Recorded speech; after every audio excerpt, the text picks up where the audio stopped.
right, what's this meeting about? It's for all of our team to understand what's getting ready to happen. The largest capital project this city's ever undertaken.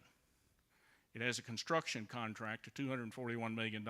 It's got additional design, administrative, and other costs that pushes it towards $300 million.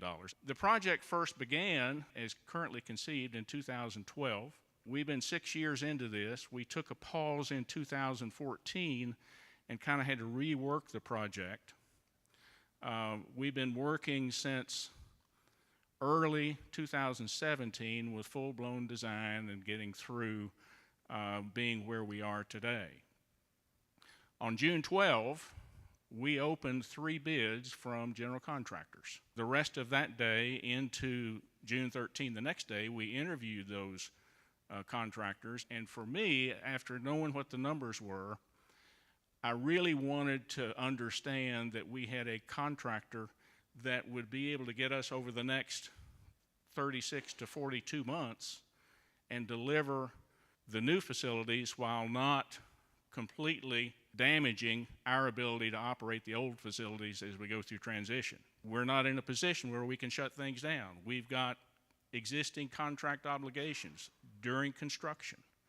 Messer Construction Company, which has been operating in Lexington since the 1960s, brought us a plan, and they actually created a model and assembled before our team of about 8 of us to see, here's our plan for delivering and here's what's going to happen sequentially. None of us have been in a position to know when. When is West Hall coming out of service? When is the new hall coming on service? Questions like that. We now have a pretty firm grip on when. And once it all finished and Messer was selected to be our general contractor, I asked them, I said, would you be willing to make this presentation to our employees so they have an understanding of what's going to happen in their workplace over the next 42 months? It might be an opportunity for the University of Kentucky, Kentucky High School Athletic Association, others that are going to be using the building to view and know what's going to happen to their use of the building throughout the construction period. And to those folks, I will welcome them. They're part of the Lexington Center family, and we want you to know as much as possible about the project. My name is Josh Warren, and we're in the historic Fayette County Courthouse. We recently completed this project, and much like the Convention Center, it's a revitalized historic landmark in downtown Lexington. Messer is the best choice for this project because we are the only local firm that has the national level expertise. The people that work for Messer, they live in the communities that we build.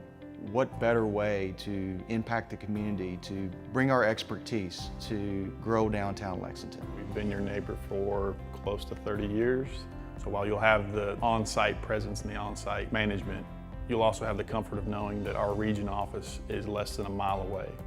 This plan has been vetted with subcontractors, the key contractors who have the knowledge, have been involved with the project. It's been great to just sit down with them and talk about different ways to approach it to make sure that we're doing the most efficient, effective plan. And we're going to present that plan to you now.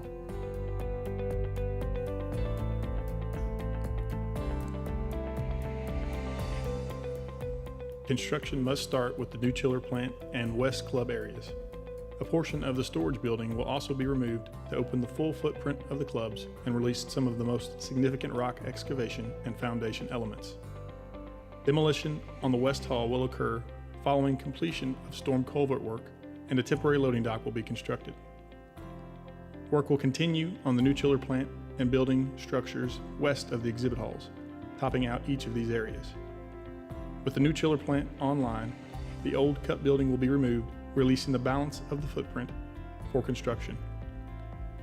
The West Clubs, as well as the first floor loading dock area, will be turned over November 1st of 2019, and construction will begin on the ballroom wing.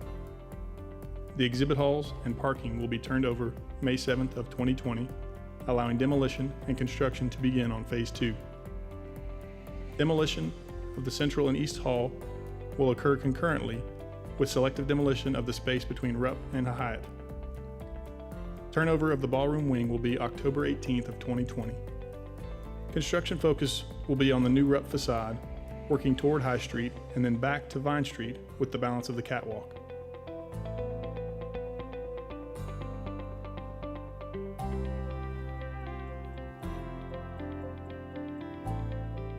Turnover of Phase 2 is projected for November of 2021.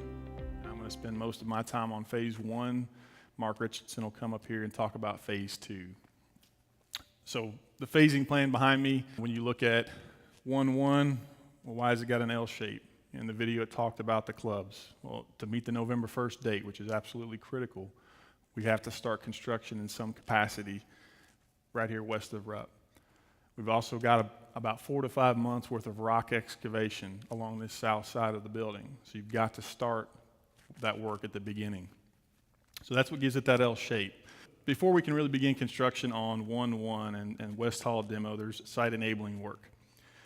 We've got utilities that come into the 1-1 area here, gas services, there's existing mechanical units that hang on the side of Rupp. All of that will have to be relocated. That's one of the first construction that you'll see. We've got to get the gas capped and rerouted so we can maintain services and keep them active. A water line that comes into the chiller building will have to be rerouted to enable this chunk of the storage building to be demoed. So you've got that going on at the beginning. You also have a new chilled water line that will have to be put in. I want to point out too that these docks will be maintained at all times at this beginning. The reason this chill water line has to go in is that this parking lot gets cut down several feet. The existing active line will be maintained so that we can keep chill water line service active to Rupp and the Hyatt. It's just the new line will be at a deeper elevation, and they'll put in T's and able to feed the existing chiller building and keep service active to both the Hyatt and Rupp. You'll also see storm culvert work on the Main Street side of the West Hall. So right now, you've got storm that actually will flow under the West Hall, as probably many of you know. We cannot demo this structure until we've rerouted the storm to Town Branch somewhere in this location. So we've kind of thread the needle. There's a large trench drain here. I also want to note that when we're talking about this construction, this isn't open up the whole section. They'll open up bites to where you're not impacting access. Access will be maintained. And there's also electric duct bank work to basically get the electric service around the footprint of the new building so that these overhead lines can come down. So that's the first chunks of work that you'll see. That's our site enabling work. So as we get gas service out of the way and these utilities that are in 1-1, demolition will start in that 1-1 area. And we'll actually start foundation work and topping out that area. You'll also see foundation work because this area is more or less available very early in the project. I want to note that when we're doing this structure, it's not going to be foundations. It's both the structure all the way topped out. Accomplishes a few things. It allows the club construction to progress much earlier. We also have a benefit later on in the project with the exhibit halls trusses, which we'll talk about shortly. So this shape of L or 1-1 will begin topping out, kind of working clockwise. Along that same timeline, the culvert work will complete, and the West Hall can be removed and turned into a temporary loading dock. Will not impact the central hall at all. We'll just actually use this west-facing facade as the temporary loading dock entrances. We'll also be bringing in a electric power service to refeed Rupp, which will allow this mezzanine and dock wing to be removed. Again, that's after the new temporary loading dock pad is online and temporary docks in place, which allows us to move into the kind of the balance of the big box where the exhibit halls are. All right.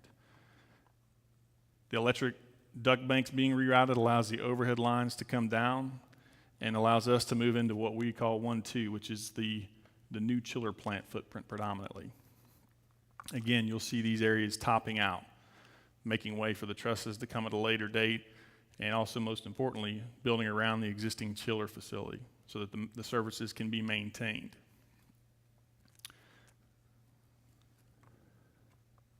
Construction will progress into 1-3 area, and we'll be bringing the new chiller plant online, which will allow us to demo the existing chiller plant and release us to move into the footprint of the building.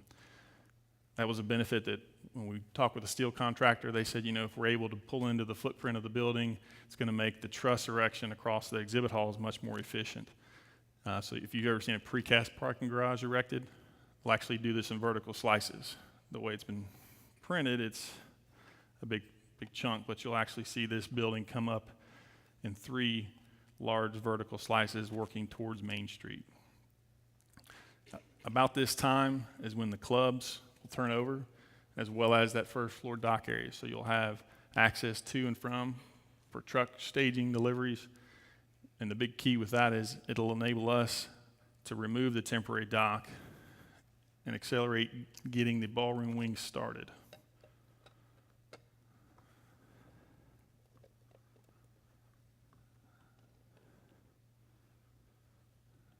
Like so. So we've got a phased turnover. The club's in the first floor parking lot. Later on, we'll actually be able to turn over the exhibit halls while construction is still going on the ballroom wing.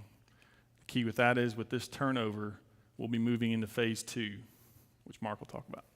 Really, phase 2 consists of work inside Rupp Arena, work on the Skinner Rupp Arena, the catwalk, work over at the Hyatt and the Pavilion building.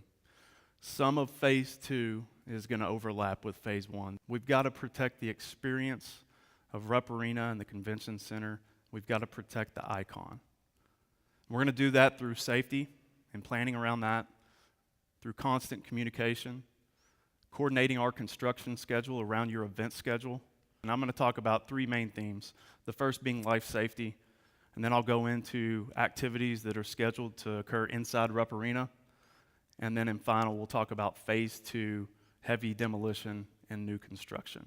So strategy number 1, with that being said, was to go ahead and perform construction of the facade of the High Street face of Rupp Arena during phase 1 construction in spring of 2019, following the basketball season, following the Sweet 16, and some of these other important events that you all have during that time.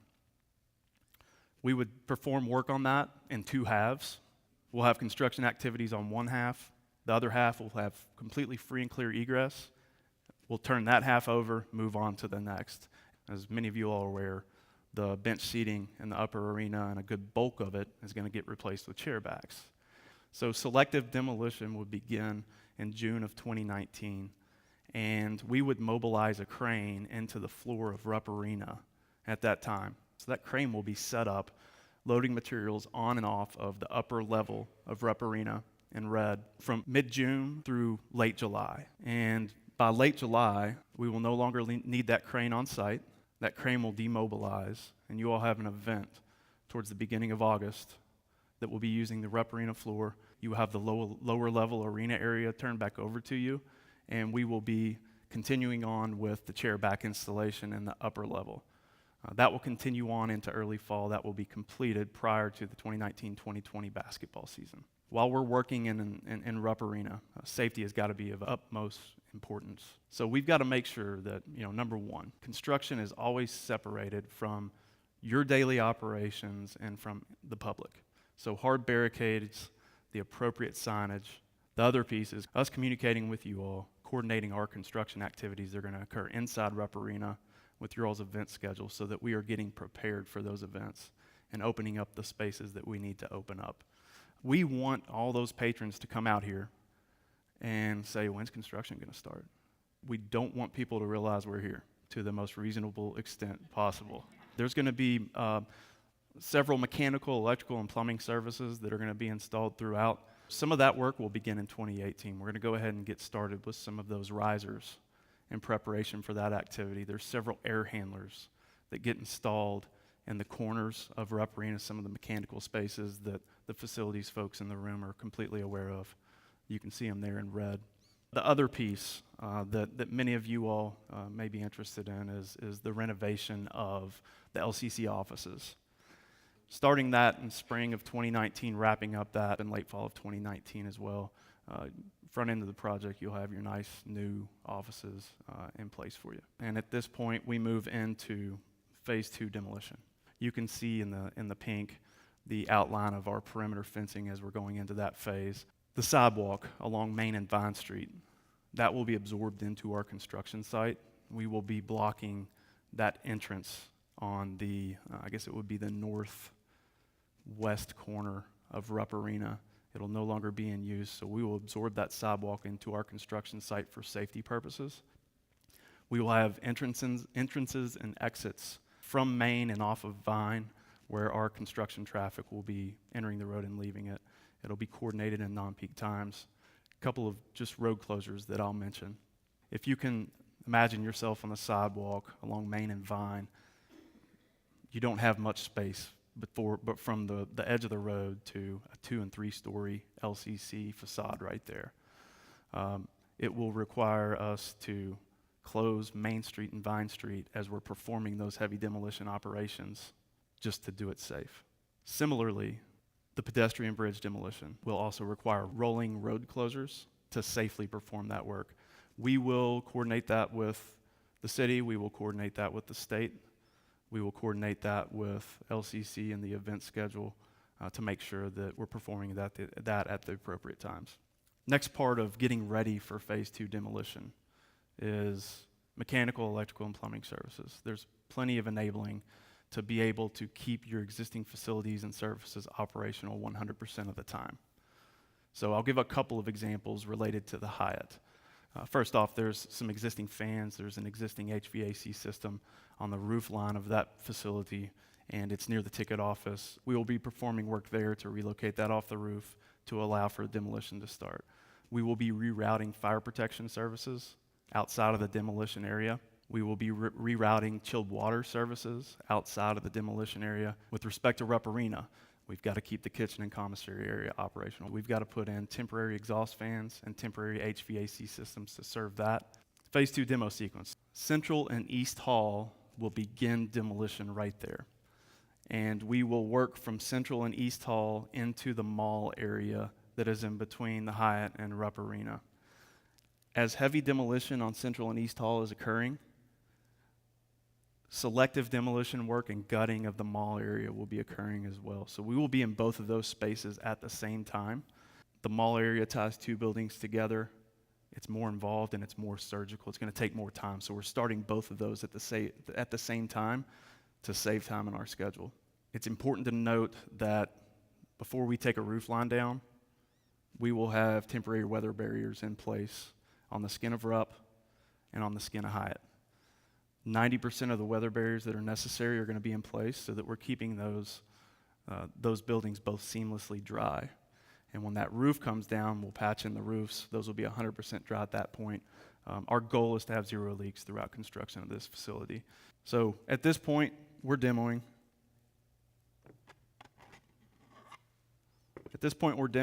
And we've got an event that's going to occur. So along the west side of Rupp Arena, you've got an entrance from High Street into the large gathering space. There's opportunity to get people in and out in that gathering space. Additionally, when the exhibit halls are complete on the north side, that creates another path for us to get people up the escalators, up the stairs, and into that same gathering space. We also see potential for some temporary entrance and exit doors on the north side, the northwest side of the space. Then we go back to strategy number 1, which is the High Street facade of Rupp Arena that you see here. All of these exit doors are available for use to get people out of Rupp Arena in an event. We also think that it's worth vetting out whether or not we can use ingress for some of these doors across the High Street facade of Rupp Arena and get people in as well. And then in final, the area that you see highlighted in yellow. This is an area that will require much coordination with your event schedules and construction, but we do see an opportunity in that area in yellow. The structure will remain to utilize that to get people in and out with your existing doors the way they're set up. With these options being presented, we do feel confident that we can work with the entire design team and ownership to come up with a plan to appropriately get people in and out of Rupp. Last thing I want to mention is with respect to the ticket office, we understand that that's a facility that needs to remain operational 24/7. Our construction in that area will be sub-phased to make sure that we're at least, we at least have, 3 or so ticket offices open 100% of the time. So we'll be working with the staff on coordinating those construction activities in that area as well. So I'll just point out, Area 1 High Street facade, that is done all the way up to the corner of Rep Arena. We will start the remaining construction following the demo sequence. So we are starting demo of the central and east halls. Naturally, new construction is going to start in that same area. So foundations and structural steel on the north face of Rep Arena will go vertical. We will wrap the east side of Rep Arena with foundation, structure, and skin. And at the same time the east side of Rep Arena is progressing, we will start construction of the facade of the Hyatt as so. It's hard to see in a 2D print, but there is a large vertical foundation wall right off of High Street. So you don't have this flat area in between, but from a constructability perspective, we're not proceeding forward with the catwalk immediately. And the reason being is we're trapped by the foundation wall along High Street, and we need to have access for cranes, large lifts, and equipment to facilitate construction of the east face of Rep Arena and the west face of the Hyatt. So that construction will progress, and once we are at the point where we no longer need those cranes, those lifts, and that material in between the two buildings, we will start construction of the catwalk in between. And we will erect steel starting from the High Street side and backing our way out of the site towards Main Street, like so. So with that being said, we just established the critical path of the project. That's what's driving completion of your project.